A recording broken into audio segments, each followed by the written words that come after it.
I'm Dave Colhoun, and I'm 49 years old, guitar player. I've been doing this a while. And I'm involved with WaterBear as a guitar teacher on the BA course. I've known Bruce for quite some time. And I'm also doing an MA. I'm booked in on master classes, and I guess my mastery, if there is any, is experience of. I've done a lot of gigs with a lot of name players over the years. I've been in Rick Wakeman's band for 16 years. I played with Brian May, I played with Bow Wow Wow, Procol Harum, Bananarama, Bucks Fizz, Ian Brown, etc., etc. So a wide variety of acts under a lot of the time extreme pressure.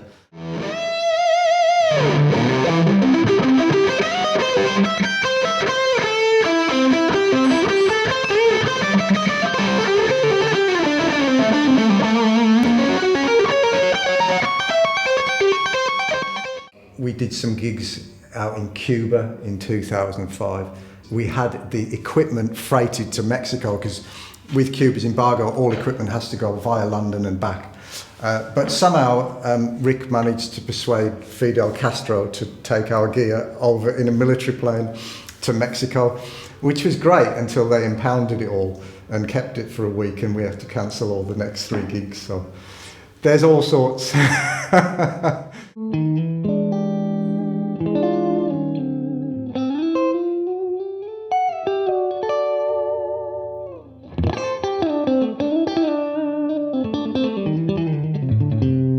My name is Sam Bell and I'm at WaterBear. I'm writing the guitar technique module for the BA Honours course, and what I do is I play in a band called Masker Judas playing tech metal. I also work as a session guitarist and a tutor for Lick Library and Guitar Interactive magazine. I play an RG 8-string, I can't remember the model number, it's too long to remember, but it's one of the prestige ones with a maple neck, and I use a Line 6 Helix with a power amp. It's an 8-string tuned down just to standard F sharp. And that's it, basically. It's really simple. But then sometimes I use an amp and I'll use the Laney Ironheart stuff because that's really good for the sort of super low tuned.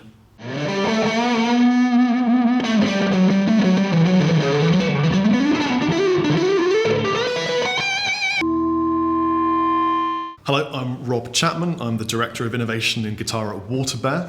It's such a creative, fun environment. People are really friendly, as you can probably tell from this video.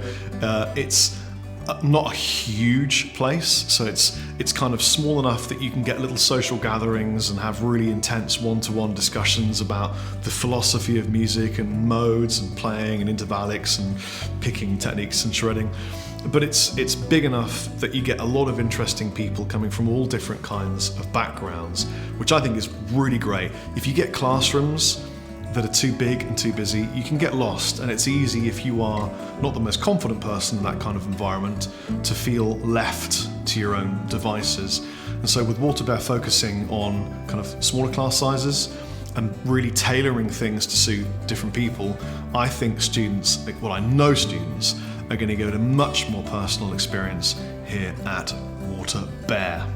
I'm mega looking forward to doing some clinics and teaching some of the people here all about how I've incorporated social media and YouTube into my career, operating alongside being in 2 different bands, owning a music industry facing business, and doing some session work on the side as well.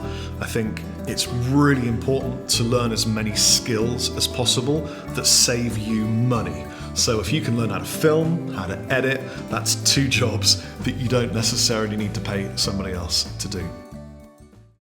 Vintage, manly, but in a really cool way. Passionate, emotional, and rock and roll. And rock and roll is one word.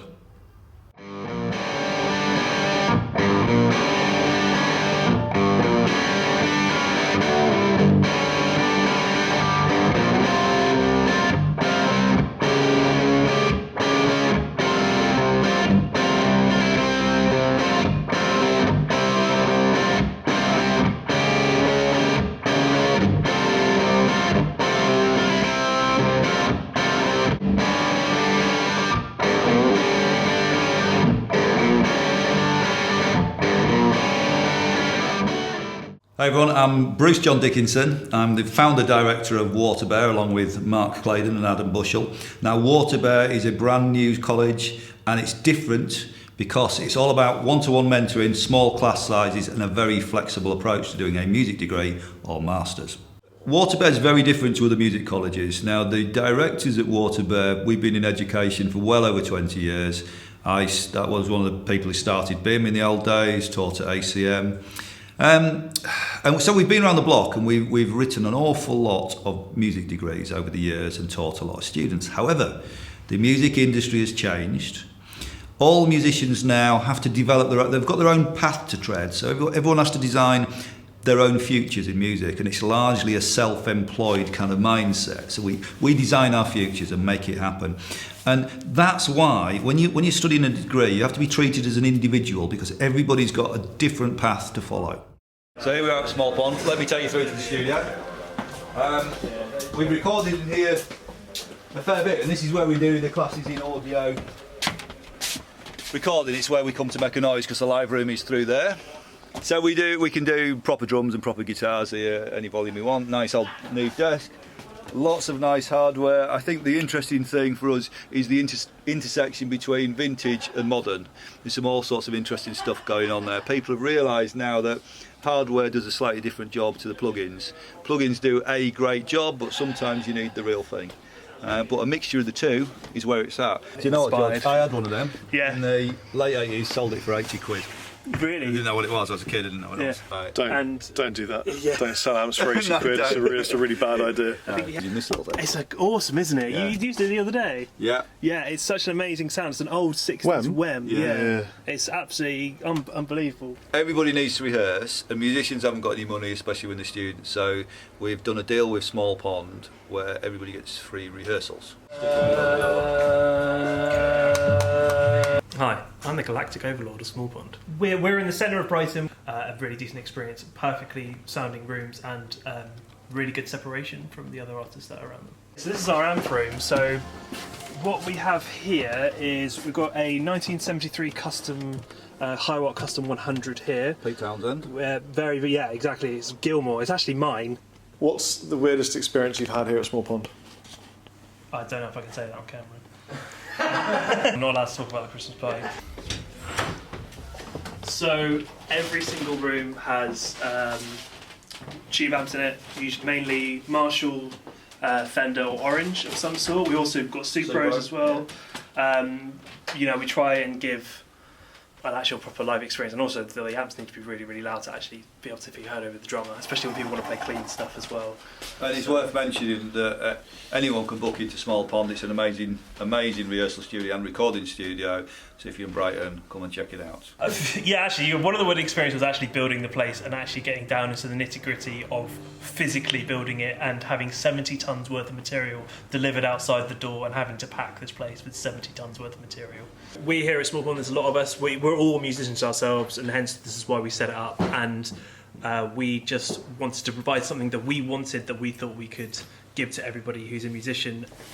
Hello. Hello, I'm Joe. I'm one of the engineers here, and I work on reception quite a lot and also deal with some tour service sort of stuff, but mostly engineer in the studio.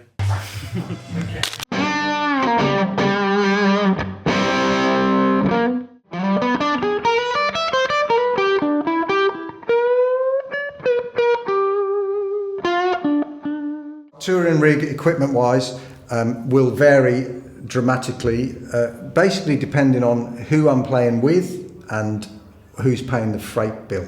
Les Pauls mainly now. When I do orchestral shows with Rick in South America, I'll take Kemper profilers because I don't want a loud backline, and obviously it's easy. Sometimes when I did the Procol stuff, I actually just took a couple of USB sticks with all my stuff on and got there, and there's 2 Kemper profilers. So it changes. It depends who. Ideally with orchestras, Kempers, with loud rock bands, as many amps as you can get. And if somebody else is carrying it, obviously bigger amps that are heavier.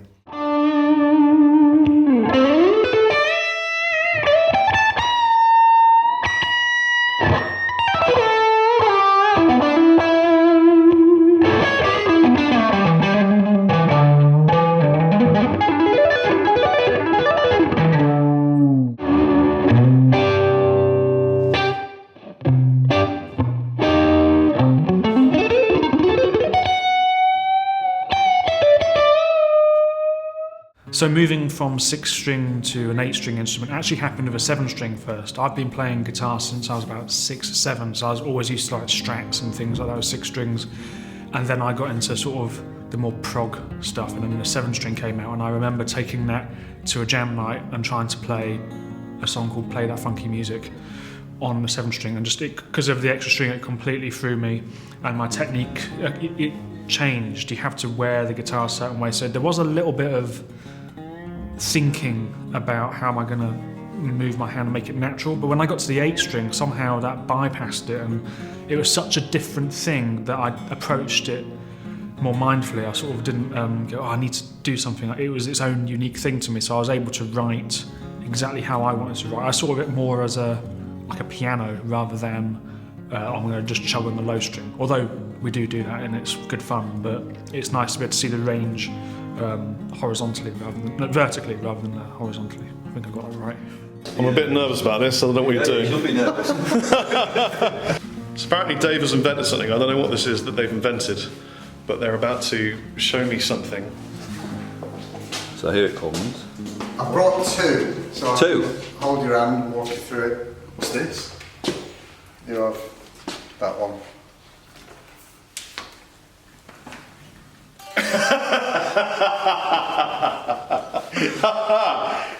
It's a left-handed. Right-handed. Have you worked out the secret yet? There, you got it. You've got it. Yeah. Here, plug in. Well, this one, that one's down a half step. This one's in standard.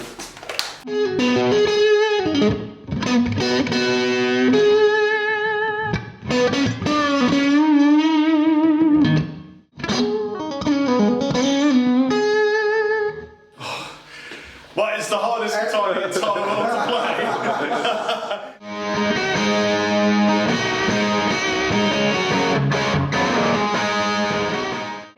There we go. They are. Are you converted? I am. Actually, with the chord, it sounds Yeah. really interesting.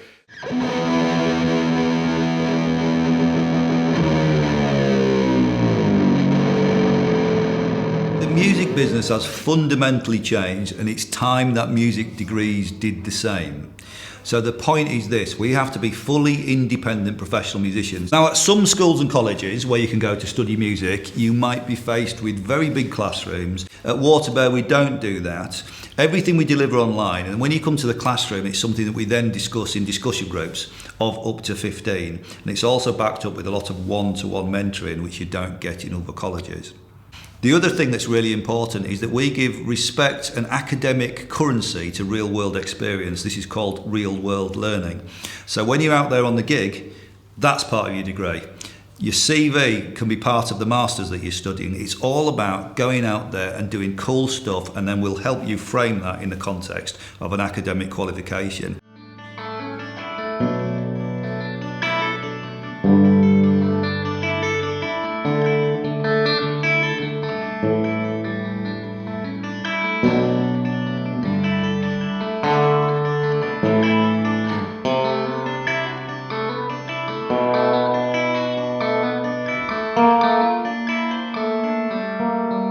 So my new claim to fame is I'm the hands of Dr. Brian May in the Bohemian Rhapsody movie.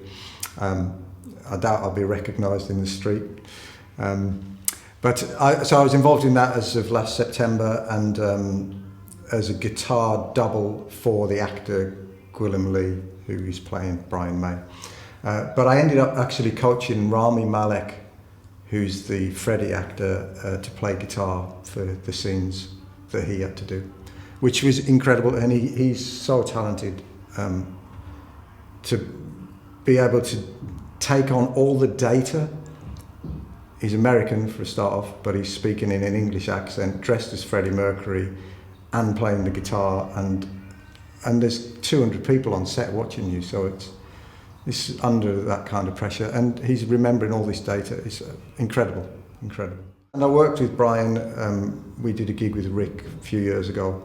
This is a long story, I don't want to go on about it, but I broke my ankle the day of the gig, and actually did the whole show. I didn't know it was broken. I did the gig and then flew back to the UK. So I've had the privilege of watching him play close up and seeing what he does things a very specific way.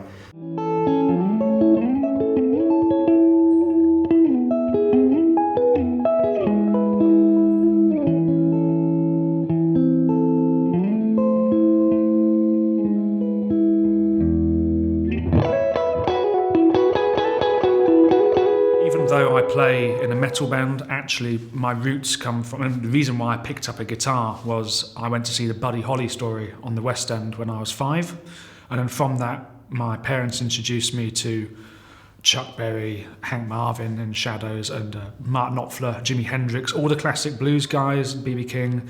And I just went through tab books, not really knowing what I was doing, but I developed a love for that style. And even like Motown music was also another thing in there. So throughout my life, I've always sort of enjoyed elements of music. So when I got older, I got into the metal stuff when I found out about Yngwie and Paul Gilbert and Steve Vai, and became obsessive.